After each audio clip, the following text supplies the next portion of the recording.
I remember the first time I realized my problem. I was sitting in a room with my friends, and they were all speaking English fluently. I could understand every word they said, but when they turned to me and asked a question, I froze. My mind went blank, and I could only smile awkwardly. Inside, I felt frustrated. How could I understand so much but not say a single sentence? The fear of speaking made it worse. I kept thinking, what if I say something wrong? What if they laugh at me?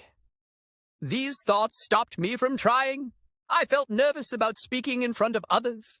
It was like I had a wall in my mind that I couldn't break. My words stayed stuck, and I didn't know how to free them. One day I decided to change this. I started small, speaking to myself in the mirror. I would say simple things like, "Good morning," or "How are you?"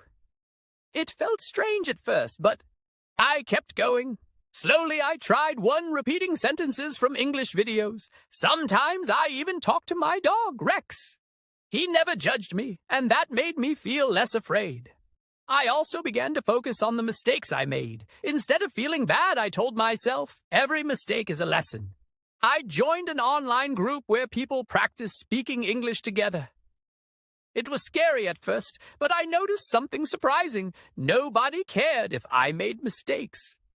They were all learning too, and we helped each other. Now, I feel more confident. I still can't speak perfectly, but I don't let that stop me.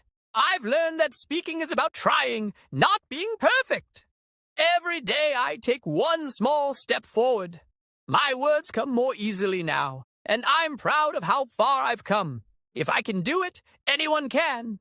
Subscribe to English Planet, hit the bell icon for the latest videos, and share feedback.